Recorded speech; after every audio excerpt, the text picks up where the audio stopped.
Welcome to Sounding Board, the home of heterodox thought. One take. See, I told you I could do it. Let us be your guide, the philosophers of freedom. I like it. Yeah. If that just come to you, or have you been... Nice. Would you like some Glenn Keith? Start as we mean to go on. Glenn Keith? Yeah, I'd never heard this before. It was Keith. In Waitrose. Glenn Keith, yeah. Have you also got Glenn Barry? Sounds like a DJ with the two first names. But there you go, try some. It's a little bit harsh after that. But the more you drink, it's fine. You know, the second or third bottle, you'll be fine. For our listener, it's been days since we drunk that. Yeah, and certainly not 10 minutes. Your health, sir. Cheers. So, what have you got for us? Oh, right. Yeah, I wanted to jump straight in. I wanted to jump straight in with a poll. I don't know if you've seen this YouGov poll on who Britons would hold most responsible if the UK was to suffer a second wave of coronavirus. Is this another golden ratio poll?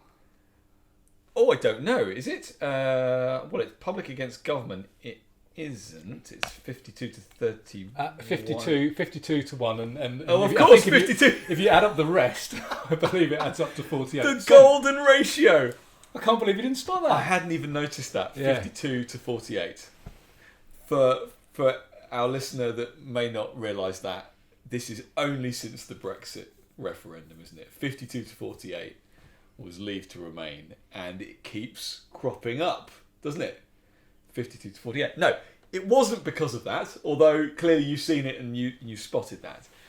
What I was looking at is the breakdown between the general population and Labour and Conservative voters. Okay? Right, because the funny thing about that poll when I saw it was that it's something like 52% believe that the public are responsible. So would be responsible if there was a second wave. Yeah, so it's like the public think that the public are responsible. I just find it's like you get these statistics. We can talk about this for ages. You get things like when people are polled about how good a driver they are, you get things like 75 to 80% of people think they're above average, and it's can't possibly be the case. So these and the rest of them, me. They're driving around thinking they're a terrible driver. Exactly.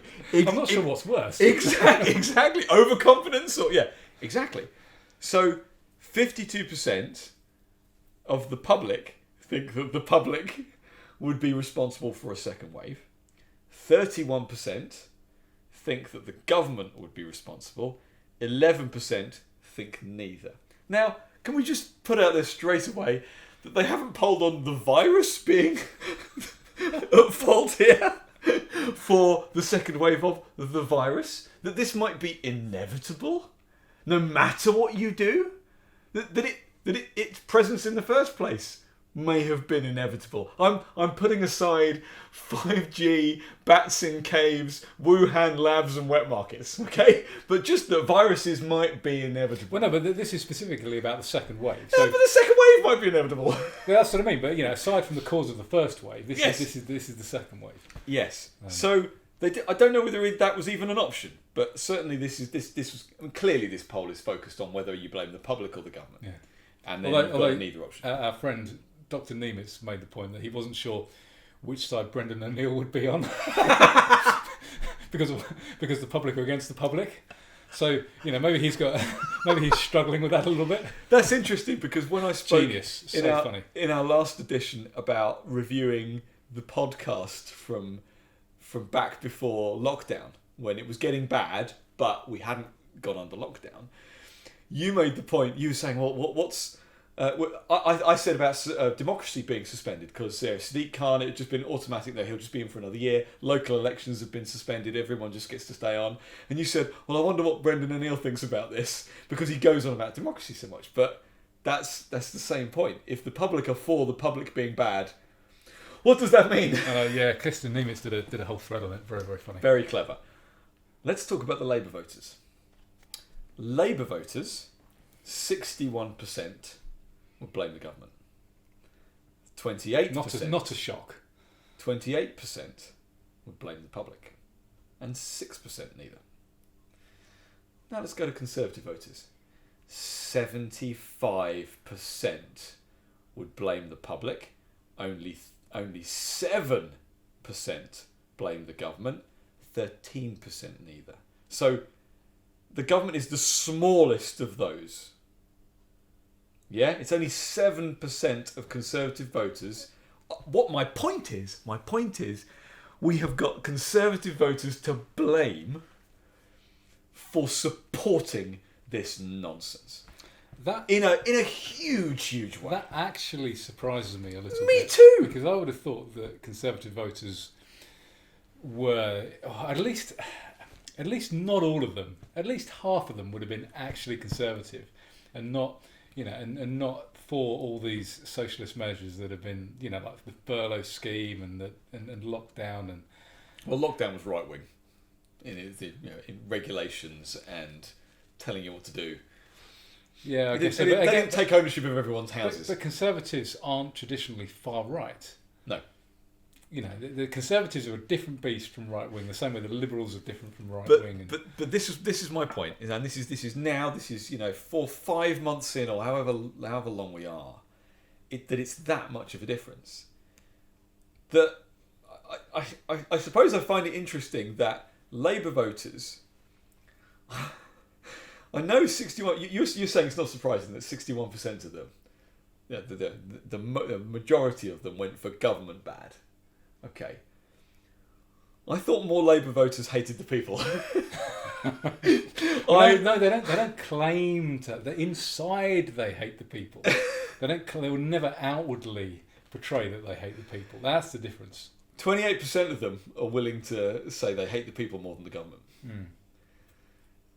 But it's just the overwhelming. They probably feel a little bit more relaxed about blaming the people now because they've just lost a general election, so they can they can say, well, okay, obviously the people are stupid because they voted in Boris, so they're probably feeling a little bit more confident about their disdain for the public than they would normally be.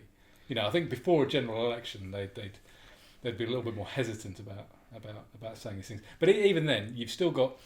Only 7% of Conservative voters feel basically betrayed by this government. But as we've said, polls don't take into account that the only people. Trash polls for me. So there's one thing that polls never take into account is that they only ever there's a certain class of people who are dumb enough to take part in polls, and polls don't take that into account. Yeah. They're not average people. They're only the views of people dumb enough to take part in polls. Is it right? You're going specifically after dumb here. Dumb enough. Yeah, polls don't.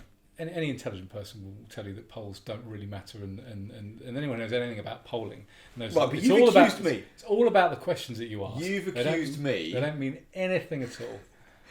You accuse me of not using intelligence correctly as a measure. Okay, you're saying that only dumb people will participate in polls. You don't think there are intelligent people taking part in these polls because they feel like it's their duty, it's the right thing to do, that they want their say to be heard.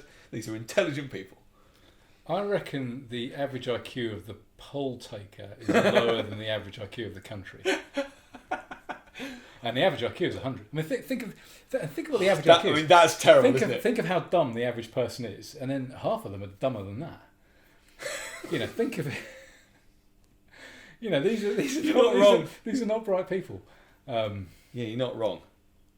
I mean, I guess there could be some intelligent people that think, okay, let's get the polls up so that we make socialism, for example, trendy, and then people will want to vote for it because they want to be with the in crowd. There could be people trying to, to use polls for that thing. But I think in general, people are just the people who take part in polls, who will happily just give their time to someone random on the internet or on the phone, are not going to be very bright. In the traditional sense of the word. Do you think there's a left-right bias to even answering polls? I think more classical liberals, libertarians, anarchists, voluntarists are less likely to vote in them. I'm not sure whether there's a left-right thing. Okay, I'm glad you said it that way. I'm not of the and people who've listened before will know that I'm not of the mindset that the right means not left. which some people are. Some people are. Even people on the, even some libertarians will identify as the right because they don't want to be seen to be in the left. Because they think it's binary. Because they think you have to be one or the other, unless you're going to be a woolly centrist or a hard centrist. I mean, look, the shy Tory thing exists. Shy Leaver clearly existed as well, because the polls, shy Trump. you can't even say that that's the same as shy Tory, because Trump, to a certain degree, transcends the political divide. I mean, he had to. He's not a classical Republican, a classic Republican, if that's the right. No, he definitely. There was quite a lot of, and again, this is where I think he tapped into non-voters in the same way that Brexit did. I think that's one of the reasons. This is where the similarities do occur, in that they were both kind of anti-establishment votes. Yes. To a point anyway. Of course. But I just thought that poll was massively interesting. But I looked at it and I properly sank and sighed that it was Conservative voters, that there wasn't a swing against the government in any way, shape, or form. That more of them, almost double of them, didn't think that it was either, as opposed to the government, blaming the government. The lack of blaming their government, that they weren't, because there are vocal parts of Twitter that are now saying, I can't believe I voted for this Conservative government and all this kind of stuff. Clearly, it's proper tiny. But again, even though, I mean, and I don't... Although, having said that, yes, I'm taking into account here. I'm not taking into account here what you're saying about polls, which is that these people probably wouldn't answer those polls. Yeah. There's also a point in that, let's say you were forced with a gun to your head to answer these polls. So the question is, who's to blame? There could be a legitimate argument for saying, if it's a state gun at your head, you're not going to say the government. let's put that aside. Let's put that aside. There's a legitimate argument to be made that it could be the fault of the government that we have a second wave, because they instituted lockdown and people haven't had the opportunity to get herd immunity, to build up their immune systems. That could feasibly contribute to a second wave. Conservative voters don't think that. But that's not what they. I don't think that's what they meant. But again, this is, you see why it's all about the question more than the answer. Yeah. So I ignore polls, including that one. Including that one, yeah. I mean, they're sometimes funny for a laugh. You know, they're sometimes good to to wind people up. But that's kind of all they're good for. Yeah. So have you been anywhere and worn a mask? Mm-hmm. Oh, sorry. A face covering. Let's get the legal definition right here. A face covering. I have. What is that then? My wife bought a hand bike, which is like like a bolt-on attachment. Well, her particular one is a bolt-on attachment to a wheelchair, so you can pedal, with your arms as opposed to your legs. My wife's a wheelchair user. She can move her legs but has very little strength. She has brittle bones, so very, very little strength anywhere, but she can use a hand bike, and this one has a motor as well, so when she gets tired she can turn the motor, and it's got like a servo, it will kind of assist in whatever you're doing. Worst luck in the world, the first time she went out on it, she came off it and broke her arm in a couple of places, and her bones are 10% of the density of yours or mine, so it's very, very easy to do. Sadly she came off, so I had to go to hospital with her. You're telling our listeners, obviously, I know. I was almost there. You turned up 2 minutes afterwards to help us. So I had to go to hospital. I had to go and get some painkillers for her from Boots in the big serpentine green Tesco's. Before you get there, wasn't it interesting that, obviously the paramedics, the ambulance drivers were obviously masked up and gloved up and everything, but immediately there was you can't come with us. Well, so okay, let's spend a few minutes on this. So the first thing was, you can't come with us. Yeah. The second thing was, okay, we can take you with us, but you won't be allowed in. But you won't be allowed in the hospital, and we can't take Julie's wheelchair. Yeah. So and this was, so I'm there. I drove up with my car. I've got a big estate car, and I could easily fit in. In fact, you had your bike. I couldn't fit your bike, the hand bike attachment, and the wheelchair in my car, so I then called our other brother. Not easily. We could have taken the wheels off the chair, which is like the wheels of my bike, but it was easy to call the brother number 3. Brother number 3, and he came. He walked over to ride your bike back, and I did the rest. Right. I said to you, when it turned into they will take you with it, but you won't live out. I was like, you got to go because. You've got to be with your wife as long as you possibly can. Sure. Because she's going through a traumatic experience at the moment. So I went in the journey and they meant well, these guys. Yeah, they meant well, but and I basically followed on to go. You followed on, so you kind of parked outside the front of the hospital. I went around the back in the ambulance, and they said, "Yeah, okay, this is as far as you go." So I kind of said goodbye to my wife. And they said, remind me. Prison officers was an exception. They made out this is nothing personal. This is the coronavirus rules. Yeah. Prison officers. I can't remember what the other exception was. I think it's police officers as well. If you're with like a criminal, then and the same. Yes. Yeah. For the same reason. If you're with a criminal, either you're a prison officer with an inmate or a policeman with a criminal. That's literally the only exception. But the fact that this is my wife, I'm her. I'm. You can make an argument that I'm her full-time carer. Well, we tried that. That didn't fly. We live in the same house, sleep in the same bed. If one of us has COVID, the other one has it. It's crazy. They let me in the ambulance without a mask. Obviously, we were out cycling. I'm not going to wear a mask when I'm cycling because that's madness. So anyway, we get to the hospital. I have to say goodbye to my wife in this, all strapped up in a gurney. And let's just remind ourselves when you go to hospital for any reason. You want to have someone with you. Of course you do. I mean, anyone wants to have someone with you. We've both been through hospital experiences. That's fairly normal. I broke my leg. I broke your leg. You broke your leg. That's true. It was an accident. It was playing football, and our legs clashed. I was the older brother. You always say, I went for the ball. I think we both went for the ball, and I was just a bit older, so my bones were stronger, and I got a bit of a bruise on my leg. You kicked me square in the shin. I didn't know it was my shin. My shin clashed with your shin because I had a bit of a bruise, and your leg snapped.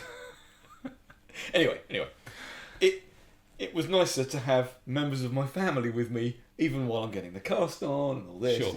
You don't want to be on your own. You just don't. And it's not like I think it's a human right or anything like this, but. It makes so much sense, and from personal experience, I don't know anyone that would want to go through being in a hospital for any amount of time on their own, regardless of any of their physical or mental state. Yeah. So anyway, I get there, have to say goodbye to my wife. Who's in a gurney, and obviously, she knows she's broken 100 bones or more than 100 bones in her body. She's had like 60 plus major operations. She knows when she's broken her arm. Yeah. But she's obviously worried about how bad the break is and all that kind of stuff. And I have to wave goodbye, and then she gets kind of wheeled off by these two complete strangers. Fortunately, they completely screwed up the rules, and then I get a phone call when we're on the way. When you're driving, so I run round because I want to kind of I need to try and go. I want to kind of get back home and get everything sorted. You're not allowed to go through the hospital. You had to go from the tradesman's entrance. Yeah, I had to literally run around with like my rucksack. Because obviously I wasn't allowed to drive round. Yeah, and you're not allowed there either. So I have to run around the hospital, get to the front where you're waiting for me, and then you kind of take me home. And then not even on the way home, I get a phone call from Julie on my mobile saying they've buggered this up. They've got the rules wrong, and yes, you are allowed in, and please bring my wheelchair back. So actually what happens is you drop me home, we pick up the wheelchair that doesn't have the normal wheelchair, because the wheelchair with the hand bike is like an old one, and it's got the... Oh, it's an outdoor one. It's an outdoor one, yeah. So, it's got different tyres. And yeah. So we pick up a normal standard wheelchair, and then I go into hospital. And at this stage, I kind of grab a face covering to go, because I don't want to have an argument. I don't want to kind of... at this stage, I just want to go and see my wife. And the... Well, they'll just literally hand you one if you go in without it. I've got another story about that. Oh, okay. But yeah, so I have a mask that I picked up when I saw my hand surgeon. I saw my hand surgeon recently, Oh right, a follow-on. A follow up, yeah, and really? they gave me a mask as soon as I went in there. Just a disposable one. Disposable, but I still had it because I don't want to buy a mask. So I still had that. I put that on, went to the hospital, saw Julie. You've not bought a Dellingpod mask yet, no, saying we're all going to die on a rainbow. The Rainbow Warrior, I haven't bought that one yet. But yeah, going to hospital and I just wear it because I want an easy life at that stage, and I don't want to put my wife under any kind of any more stress. So you just do what they say, just to get out as quickly as possible. Yep. Get her plastered up. Come back home, and then I went to. Did they mask her? Yes, she had a mask as well. Yeah, because which is it's ridiculous because obviously she's a little bit traumatised. It's not easy to breathe on these things, but no, they shove them on you anyway. And I've also been to the big Tesco, Serpentine Green, the shopping centre. That's what's the largest Tesco in Europe? I'm not sure if it is now, but yeah, I don't know. But I went there and I had a mask with me again. Not one of those. So what type of mask? Face covering.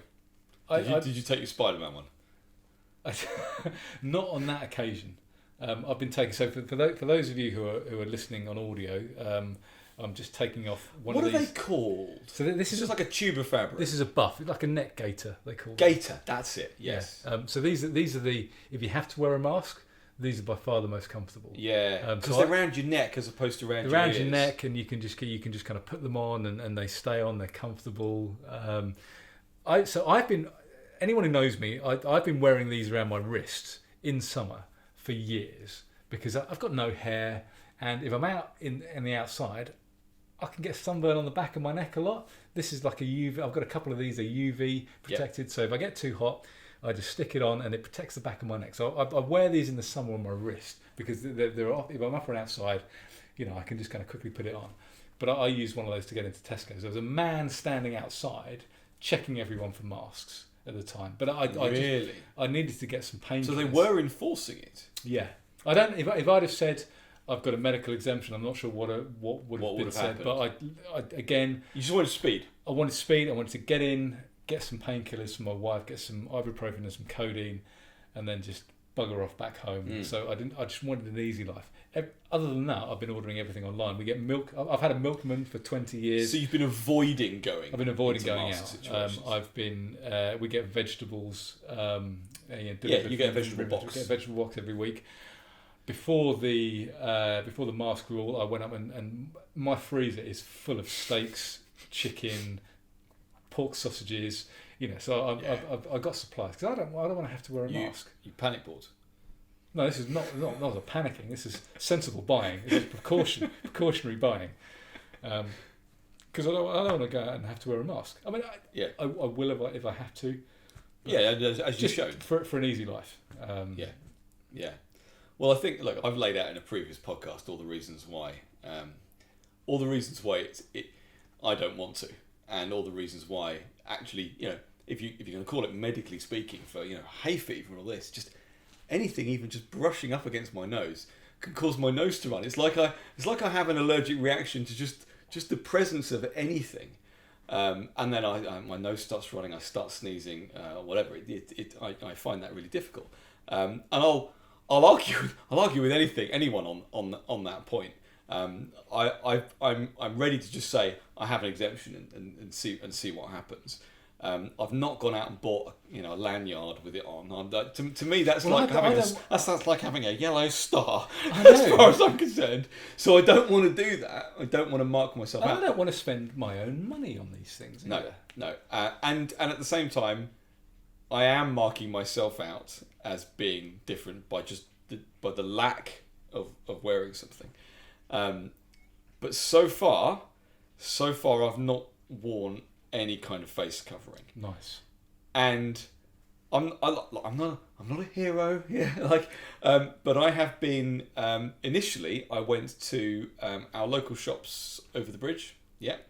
Benson's. Is that what it's called? Matley shops. Yeah. Well, no, they were called Benson's in 1985. I don't know what they're called now. They were called Ladco. Oh no, this is before Ladco. They were called Benson's. Was it called Benson's? I don't remember that. This is the couple of years you have on me now. This is in 85, 86. I know there was Ladco more than anything. Yeah, no, Ladco was like that was late 80s. But even that, exactly, even that was 30 years ago. So they're now a post office. Yes, incredibly handy. Now within 5 minutes of walking distance from my house, there is a post office. That is incredibly practical for the knock-on effect of not wanting to go in shops and ordering stuff online and needing to return these things. So because the experience of going and buying, well, in fact, it's not even the masks. You can't. Changing rooms are closed, so you can't go and change into things and try them on. You've got to buy them and take them away, try them on at home, and then bring them back again. So, like, literally, what's the point in that? So I've been ordering clothes online. I haven't bought clothes for months. Right. Yeah. Well, so clothes. I had been ordering. I've been ordering stuff before anyway. I'd been slowly converting to this way of thinking, but I had been shopping. I'd been going into John Lewis or whatever and looking at the clothes and whatever and trying stuff on. I mean, I find it very difficult to buy clothes anyway because of our stature is such that it's difficult to find clothes that fit. But anyway, I went into return. For our audio listeners, we are tall and slim, with long arms. Okay. Yes, exactly. So it's arm length. Yeah, arm length is a serious problem. And the length of shirts and t-shirts, the number of t-shirts or shirts that you buy, and you bend over to tie your shoelaces up, and they ride up, pop out of the back. Yeah, it's just ridiculous. So I was returning some stuff only a few days after the mask rule kicked in, and I genuinely forgot that this establishment, because it's so small, this local shop, I completely forgot that I even should have had a mask in there. So I didn't even psych myself up for an argument or anything like that. That was just a cat knocking something over. Meg. Thank you, Meg. So I went in and I've got my returns ready, and I mean, the staff there are hilarious. Bless them. It's a great shop. They always wear their masks like on their chins and stuff. I mean, it's just it's fine. It's fine. Whatever. I was stood in the queue for the post office. I paid for stuff. I had a nice little chat with the woman in the queue just for the regular tills, and I think she smiled at me because she had a mask on, but she smiled with her eyes. But she said, "Hey, how you doing? Yeah, I'm fine. How are you?" We had properly one of those conversations with a random stranger where you properly go, "How are you? How are you?" All of that. I didn't have a mask on, but she didn't. I don't know whether she just hadn't tweaked or whatever, but she in no way judged me for not having a mask on. I had a which is great. Not a similar conversation, but I was chatting with Julie because Julie and I went to hospital again today. Yep. So I stuck my neck gaiter on because I just wanted an easy life. No, that's fine. I'm totally fine. I'm not here because of me. Yeah. But I was saying to Julie, one of the things I miss is being able to obviously tell whether people are smiling at me or not.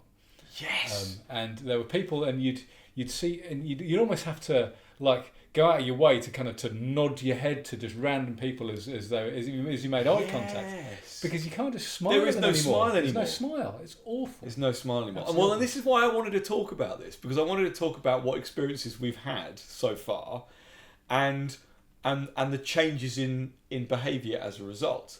And smiling is a big one, because you don't realise how much you smile at people. I think it's only just become apparent you don't realise how often people smile at you. Yes. So I've been back to Ladco, Benson's, whatever you want to call it, to do more returns, but I felt much more self-conscious that second time because I knew I was going in maskless. And I mean, let's be clear, staff didn't care. Staff didn't care at all.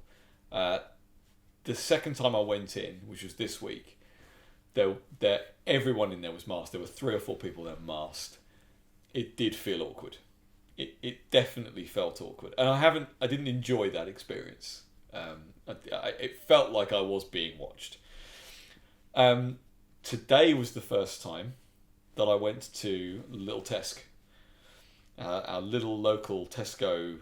What were they like? Metro, is it? Or is it? I don't know. Tesco Express. What the difference is, I don't know. Anyway, we've got our little Tesco.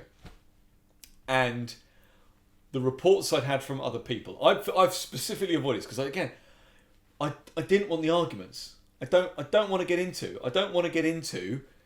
If I can pretend your mask works, you can pretend I'm wearing one. I didn't want to get into. Yeah, I'd rather give somebody else my business. Exactly. I'd rather just order online. Hence online. Yeah. So the day before face coverings came in, I went in there and I bought 10 bags of giant chocolate buttons. because we always have them in our fridge. Did you know? I go out and buy like 30 steaks, and you buy bags of chocolate buttons. Cadbury's giant buttons are one of the best innovations in food that they've ever been. Are they better than the bigger Maltesers that you get in? Are they bigger? Is it celebrations or one of the things? Oh, teasers. They call them teasers. Yeah. Here, miniature heroes. Yeah. Yep. Oh, I love those. they're a treat. No, everyone loves those. Teasers are great. They're better than normal Maltesers. Yeah, sure. Agreed. In the same way that giant buttons are probably better than regular buttons. Giant buttons are like, right, when you buy a pack of chocolate buttons, which, let's face it now, with the size of hands, they're like these tiny little fiddly little packs because they're for children. And I'm not going to pass any judgment on anyone buying their children a bag of chocolate buttons. But I have, as an adult, had a hankering for chocolate. And I don't know why, but buying a bar of chocolate somehow feels worse than buying a little bag of buttons. So I have, on occasion... When you say a little bag of buttons... The normal size. Not the big grab bags of... No, these didn't exist. Before they existed, they came out with giant buttons, I would, on occasion, to get a chocolate fix, buy a bag of either Cadbury's buttons or whatever the Milky Bar kid ones are, the Milky Bar buttons. White chocolate buttons. White chocolate. Oh, you used to love white chocolate as a kid, didn't you? Love white chocolate. And condensed milk and... Yeah. This white supremacy is just coming out now, isn't it? Bought a white car, condensed milk, Milky Bars. Yep, milk chocolate. It's all making sense. But I'll buy a little bar, a Black bag chocolate of... matters, okay? Shut up. I'm trying to tell my story. But I buy a little bar, but they're so fiddly. They're so fiddly, little buttons. Little buttons are fiddly. Again, going back to our size, you and I have hands that are probably at least 1.5 times the size of normal people. So anything like that is fiddly. Really fiddly. And so you'd end up actually opening the bag of buttons and just chugging them. Yeah? Because you could just eat them in one mouthful. Giant buttons. I do apologise for our listeners if this is boring. Innovation. We've lost them. Innovation in food continues. The Sensations crisps, the different flavours that you can now get on a normal... No one has Walker's Ready Salted anymore. Do they? Yeah, you go and you buy these exotic flavours. I still buy salt and vinegar. Salt and vinegar is one of those exceptions, isn't it? People will still have salt and vinegar crisps. Yeah, particularly the Pringles. Yes. Although they're not, I don't know whether they're crisps or not. I think they argued the fact. I can't remember whether they won or not. Are they a cake? I don't know. For that purpose. Jaffa cakes, whether they're a biscuit or not. Yeah. But salt and vinegar Pringles. So I don't know if you studied the Pringle. But they always... So I think they're sprayed with like the salt and vinegar coating. I don't like salt and vinegar. That's another matter. Right. Okay. Whatever your flavour Pringle, they're sprayed. So only one side of the Pringle has the flavour, and only one side of the one side tends to have more flavour. Yeah, it's not even. No, it's not even at all. So there's one side, I think the kind of concave side that gets the spray, and it's normally one side of the concave side, and you can kind of, if you want to, you can kind of lick that side and get a big hit. And sometimes you get, I mean, whether this is me and I'm like a Pringle connoisseur, but so occasionally you'll get ones and they don't taste of anything at all. It's almost like plain. Yes. Sometimes you get them and they're like, it's like impregnated. they've gone twice through the machine and they are proper strong. And then after like half of a tube or whatever, you feel like you've eaten a vat of salt. You've got this side, these parts of the sides of your mouth have gone numb, and like the morning after, you're like, oh, this is just that was a good That was a good Pringle. a good pipe of Pringles. So yeah, salt and vinegar is the daddy. Great reference, The pipe daddy. of Pringles. Right. We were talking about face coverings, No, you talk about food innovations, and but only because I bulk bought giant buttons. Giant buttons. Okay, food innovation. Innovation in food continues. This is where they try out various different things to see whether or not they're popular with people, and elevating buttons to adult buttons. That's what they are. Is it? Giant buttons are dairy milk buttons for adults. I guess you could make the same argument for like chunky Kit Kats as well. I guess, Chunky Kit Kats, that was another one. I mean, that was a real thing. They were popular. They got popular, didn't they? Chunky Kit Kats, and the chunky Whispers and all this kind of stuff. Whisper Gold was an innovation in Whisper, where they added that was just caramel. They added the caramel to it. In it, yeah. But we've settled on these grab bags. That was what you were talking about. These grab bags of chocolate, and there are many Cadbury's ones now. You can get Whisper Bites. You can get Twirl Bites. I quite like the Twirl ones. Twirl. But again, anyone who argues that I've had people in my office argue that all Cadbury's chocolate tastes the same, and so I literally went out and bought a bag of each of them. And I went, there you go. And then they're like, I can't believe it. They taste different. Whisper is different to Twirl, is different to dairy milk. Whisper has definitely got a distinct. Yeah, they all have a different edge. But Twirls, again, I will quite happily open the bag and just chug it in almost one go. So that's a problem. That is a problem. Now, when in our household we wanted a chocolate fix, and that's for all sorts of reasons. It's like, oh my God, we've had a new baby and the baby's crying. I just need chocolate in the house. There's all manner of reasons why. Okay, so there's a scientific reason why you want chocolate as well. Okay. Right, so because it's amazing, because it's lovely. The two main foods that people eat for comfort. Is it 50% fat, 50% sugar? No. Oh. No. It's chocolate and ice cream. Right. Do you know why? Melting point? Melt in your mouth. Yeah. It's a nice sensation. Melts at body temperature. Yeah, so chocolate and ice cream melt in your mouth, and it's that sensation that makes something about that makes you feel good. So chocolate is if you're feeling a bit down, have a chocolate. No, seriously, have a chocolate bar, and you feel a little bit better. It's like a mild antidepressant. So, generally speaking, these bags are £1 something. Or if they're on offer. They're on offer, they're £1, aren't they? £1. Because I do... 1.99p. Yeah, I do occasionally buy these. Okay. Buy these. They've started doing the double size bags. And if the small bags aren't on offer for £1, generally speaking, the large bags are on offer for £2. I haven't seen the large bags, but the large bags exist for the buttons. But again, right. This is so sad. This is so nerdy, okay? But when we were just craving some chocolate and we'd buy whatever was on offer, Twirl, very Cadbury specific, but we would buy Twirl or Whisper or even the World Cup football shaped ones or whatever they were, the lion shaped ones for the football. I haven't even seen those. Whatever was on offer, we'd buy. But I started looking at the weight. I started looking at the mass of each bag because they vary. And the only reason I started buying buttons and consistently only buttons was because they have more mass of... So you're getting more chocolate? You get more chocolate for your money. They have 119 grams of chocolate in a standard bag of buttons. I hope you're taking note of this. Compared to less than 100 for all of the others. I think maybe there's one other that's 103, but 119, it is like 20%, you get 20% more chocolate in the bag, and one button. So this is unit of measure time. An individual button is smaller than an individual Twirl bite. Yeah. So a bite of Twirl or a bite of Whisper, you can't have a smaller amount of chocolate with any of those. Your minimum amount of chocolate. Right. But you never just have one button, surely. That's a ridiculous argument. That's to make yourself feel better.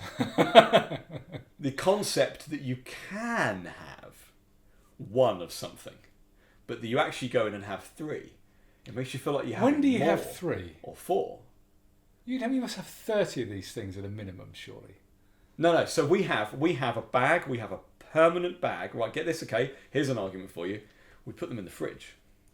I put them in the fridge. Okay, and that's not But just I eat them in one summer. go. The whole bag. Yes. For us, it's about the passing fridge moment. Oh, no. I keep them in the fridge because they're nice when they're cool and you get that melting in your mouth moment. Because chocolate is nicer when it's cold. Past the fridge, small little fingerful. No, they're only ever closed in the fridge. And when they get taken out and opened, I'm explaining they get what eaten. happens in our household.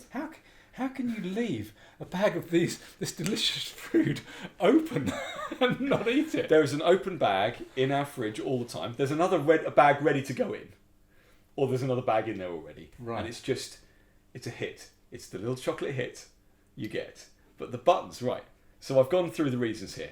You get more buttons, you get more chocolate mass per pound when you buy the buttons. They do double-sized bags of buttons. And if the small bags on offer, the big bags are. So you can always get buttons on offer. And there's a third thing. There's a third reason. There's more than just the melting. With the buttons, when you put them in the fridge, you get there's a satisfying thing you get about crunching 2 buttons together in one go. Well, you always used to make like a sandwich, didn't you, when you were kids? But don't do them as... Right, this is important. Okay, I don't know how to quite explain the visuals of this. The button sandwich, which as you say as a kid, you would always do, the button sandwich. So flat side to flat side. Don't do that. Do Other reverse. way around. Do reverse. Yeah. Okay. That's do just convex, crazy talk. Convex to convex. Convex to flat is also fine, but convex to convex will give you a satisfying crunch, a satisfying snap in your mouth.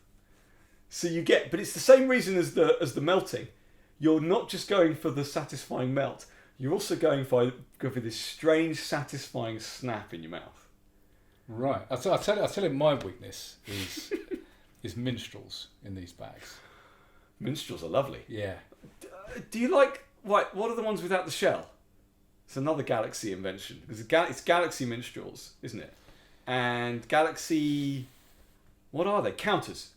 Galaxy counters. Have you had those? Don't think I've had those. Minstrels without a shell. But you like the crunch. What?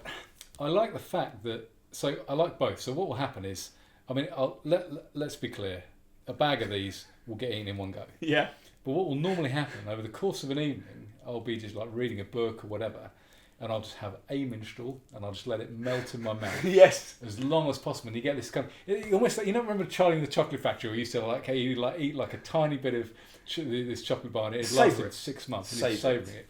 So I will savour these things and I'll take 5 or 10 minutes per minstrel. Until I have to go to bed or whatever, in which case I just chug the whole, the rest of the bag. Oh right, so you do the combination of both. I'll have a combination of both. So I'll have one where I'll kind of savour and then I can't possibly leave these bags and put them in the fridge. So I'll just crunch them, and at that point I will enjoy the crunch. With a minstrel, I will either let it. I will suck it until it's white. Do they get white? I mean, I never look at them. You can take all of the colour out of a minstrel. Can you? By sucking on it. Okay. I've never looked at them after I've sucked on it for a while. Check in the mirror, on your tongue, you can check. And then normally what happens is you get it to the point where it starts to break down so that it cracks completely around its edge. Yes. Yeah, and you get like a top part and a bottom part, and then you get the bit in it, and they move around, and you get the yeah, the and then you can suck out. I love this.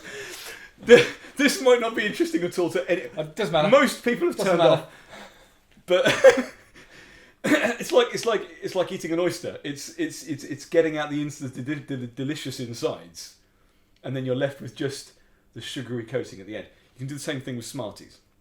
Yes, but they're the inferior minstrel. Totally. The only reason I bought those was because I was bulk buying because we have to have them in our house, and I didn't want to wear a mask. Well, so I have kind of been bulk buying chocolate. I've been looking online to buy these things for the same deals, so I can order online. So I like. Do you like Milka chocolate? Just from a taste point of view. Milka chocolate's lovely. So you Can't get it many places. you can get it from Amazon. Okay. And you can buy like Forget about Milka. Yeah, so you can buy like a big wodge of like 20 of these bars. So I've been recently... What is the unit of measure of a wodge? 20 bars is a wodge. Okay. It's like a wodge of cash, but it's a wodge of chocolate.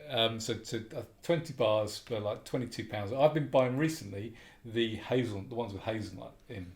Whole hazelnuts, or you're talking praline?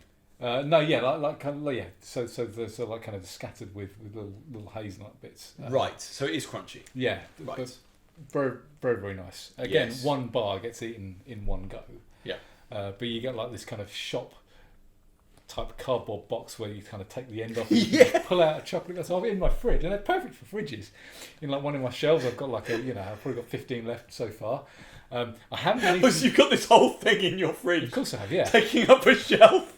Well, not a whole shelf, but like half a shelf. Yeah. And I've got these big, kind of reasonably big bars. I have been eating less chocolate recently because my six pack isn't quite what it used to be. Right. So I never weigh myself. I have no idea what I weigh. Before I broke my arm, I was about 14-ish stone. But it's visual for you. Yeah, I'm probably like 13 now because I lost a lot of muscle when I broke my arm. Now I can't quite. I have to properly tense before I can see Any definition. My six pack. Whereas, Yeah. So I'm thinking, you know what? And this is just lockdown. It's just lockdown. It's not doing as much cardio. Yeah. It's not going to the gym. I was working in London. Are you having more carbs? Well, I was working in London before lockdown, and I was spending 20 to 25 minutes walking to the office and back. So you were just having a greater calorie burn. Moving more. I don't think I've been eating more chocolate since, but because I haven't been doing as much cardio, I'm not burning off as many calories. Yeah.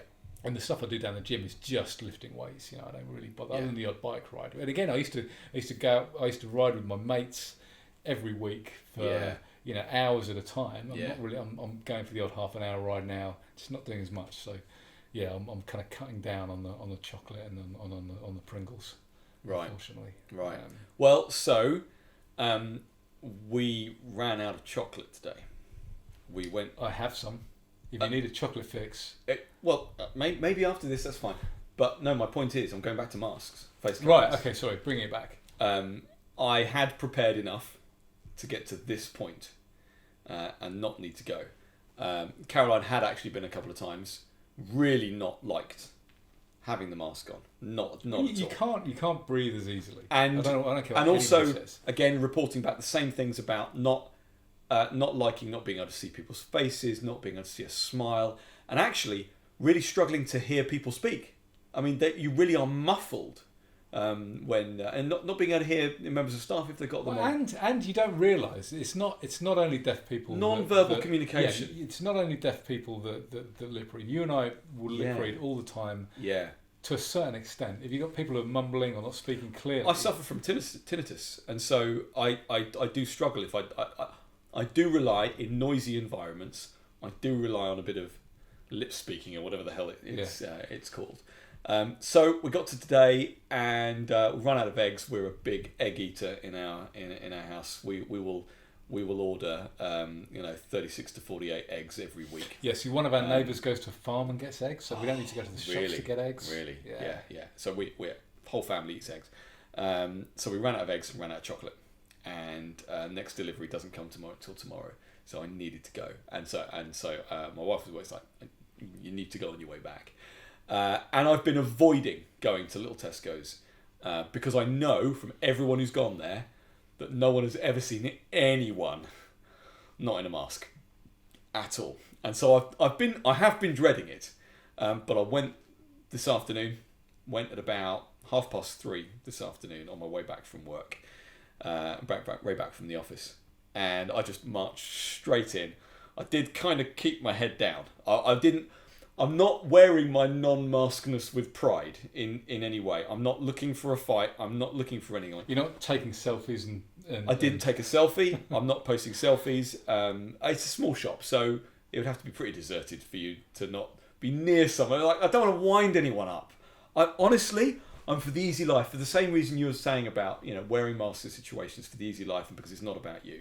I totally get that. But not only did I not have a mask with me, I wasn't going to wear a mask. So I went in, walked past a number of people. There literally wasn't anyone else in the shop without a mask on. Grabbed my stuff, went to the till, just kept my head down, just kept focused. I did have my earphones in, actually. I was listening to us on the podcast, and that again, just because I wanted to compare. Vanity listening. Well, no, this was specifically pre-lockdown. I wanted to know what our views were pre-lockdown. I listen to us because I hardly ever do. No, I listen to everyone because I want to. You want to check? Well, I want to get better. So fair enough. So I listen to. So it is vanity for you. Well, yeah, I kind of.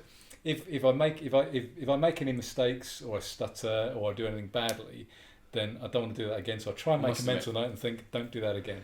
I must admit, as I've been listening to more, I have been making more mental notes about what I do and don't want to do. But I got in, I grabbed my stuff, I got out. I feel good for having done that. There's a certain amount of just needing to lance the boil. I needed to get on the horse again. I needed to get into a shop. I mean, I've heard that going into Aldi and Sainsbury's and places like this, that to a certain degree, fewer people care, that there are more non-mask wearers in these places. There isn't the person specifically shopping people on the front door or anything like this. But I've just, to be honest, Big Tesco, I've still not been since March. I've still not been at all. It wasn't like I went there a lot anyway, but I've just avoided going because I didn't want to be herded like cattle through a one-way system and be told, no, stop, no, don't go near someone. I'm not interested in that. To me, shopping should be an enjoyable experience. We up until that point lived in a time where shopping was made an enjoyable experience because you'll buy more if it's an enjoyable experience. In the same reason that going on holiday should be an enjoyable experience. And if you take the fun out of it, I don't want to go on a holiday. So I've avoided stuff like that, but I now have been in a shop. I still haven't worn a mask. Now, I got phoned yesterday because it's been a year since I had my eye checked. Did I tell you about the mole on my retina? No. Did I ever tell you about this? I had a fairly overzealous optician a year ago, a bit more than a year ago, do the whole... I went for a standard eye check. You know the thing where they shine the light in the back of your eye and it looks like... And you can see, like, it looks like a road map everywhere. You can see your retina. I haven't had an eye test for about 20 years. Are you serious? Yeah. For the health of your eyes, you should have an eye check. It's got nothing to do with vision as well. You need to check the health of your eyes. You should go. You get it free on your business now. Oh yeah, I suppose you've not been an employee. Now that you're an employee, you can get a voucher and you can get it for free. And my eyes have been fine. But the health of your eye, there are hidden things that you can tell. Or moles and such, presumably. Well, so normally they go right, look left, look right, look up, look down, and you see as I say, the Ordnance Survey map of the back of your eye. You can then see everywhere as they're shining this light in. And this person took it ages. Kept looking, kept asking me something, and I was like, well, this isn't good.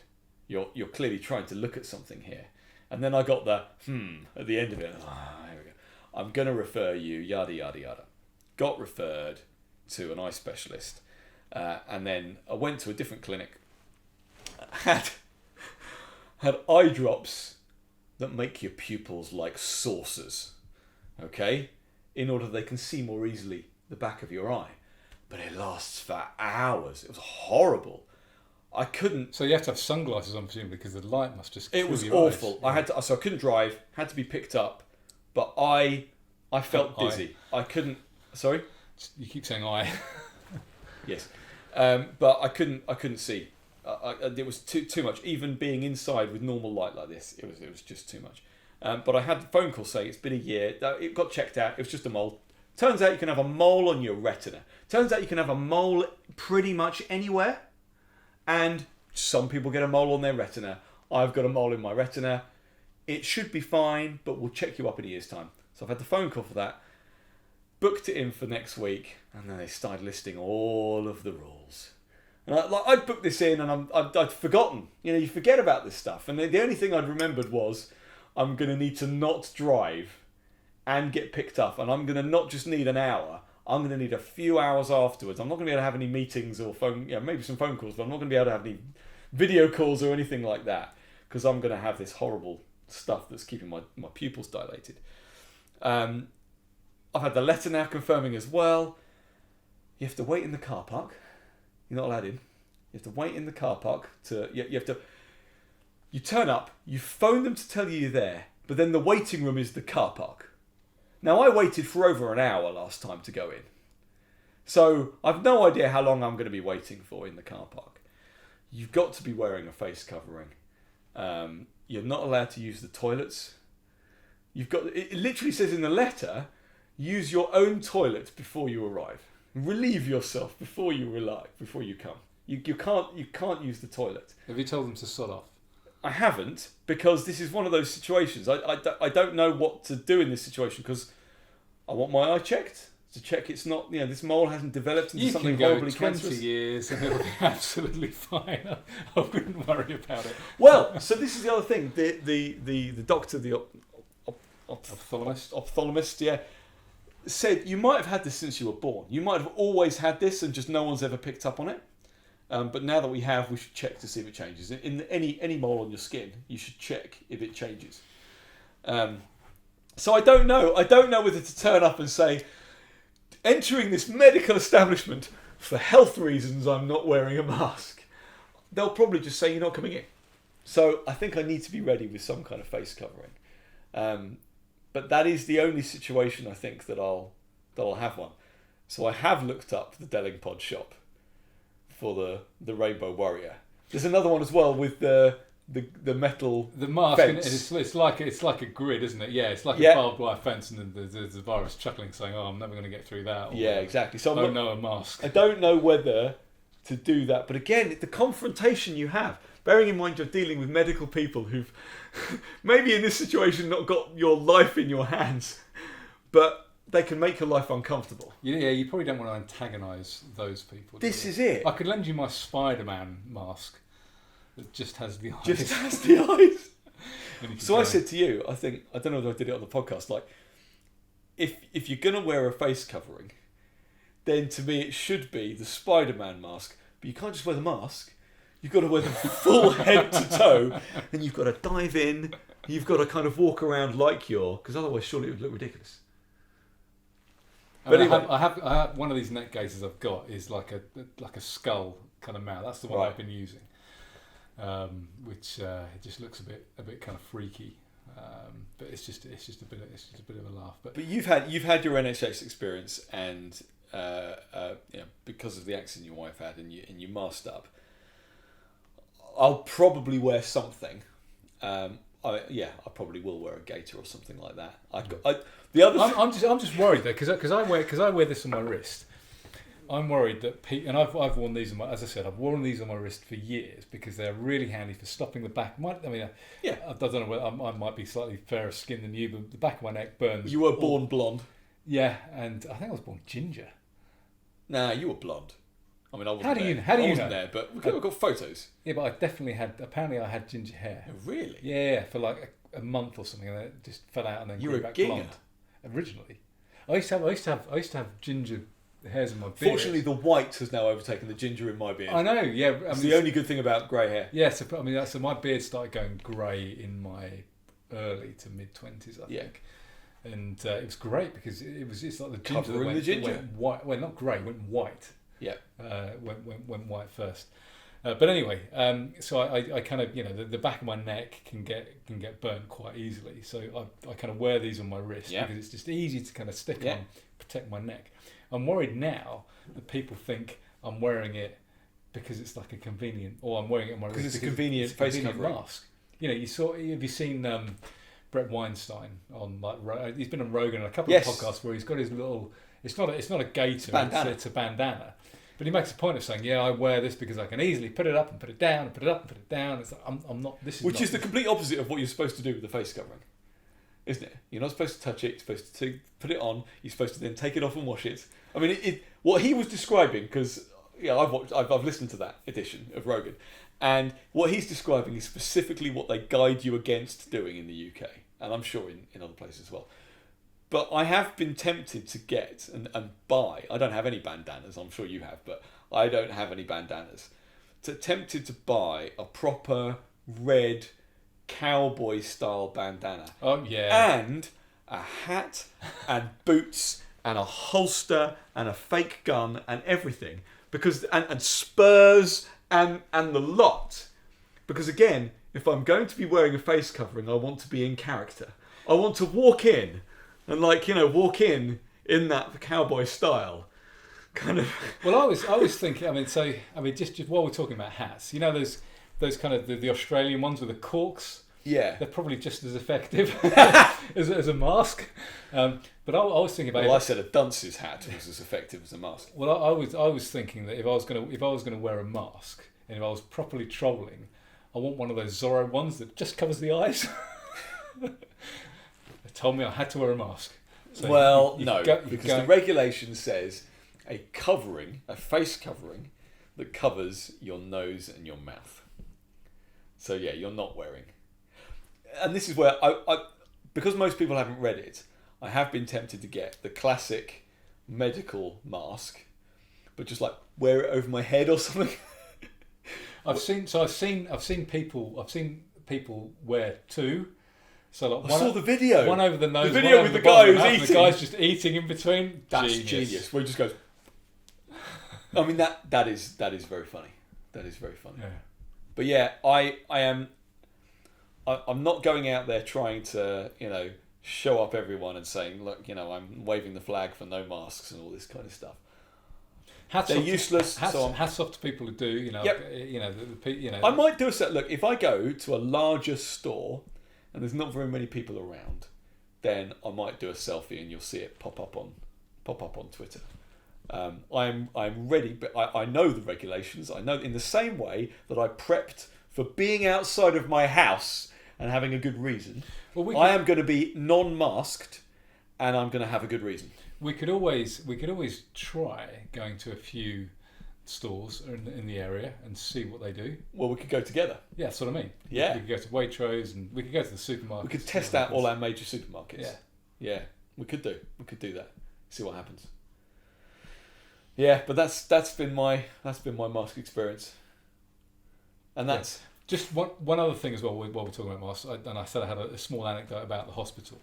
On one of the other times, I took Julie because I remember saying to her, I'm not going to wear a mask because I want to pick one up because all of this is paid for through my tax pounds anyway. Oh, I see. So you want one free? I don't want to have to ever buy a mask. I've got one of those disposable ones that I got when I saw my hand surgeon. Yep. But it'd be nice to have another one spare. So I'm going to wander in and they'll give me a mask on the door. Okay, Stewie's just got a mouse in his mouth. Oh, really? Yeah, that's a mouse. I think it's alive. No, I think it's dead now. I think it's dead. Yeah. We might have to end the podcast soon. He's got a specific cry that he uses to say... When he says, I've got a mouse. Look at me, I've got a mouse. And it's unusual for him to normally Meg brings in 2 or 3 a day at the moment. Really? It must be mouse season. I mean, you're quite close to the woods here. Yeah, we are. So that's one of the things, isn't it? Yeah. So our listener, I've got a mouse. If you can hear a cat squealing, it's because, in fact, I think I might be a shrew.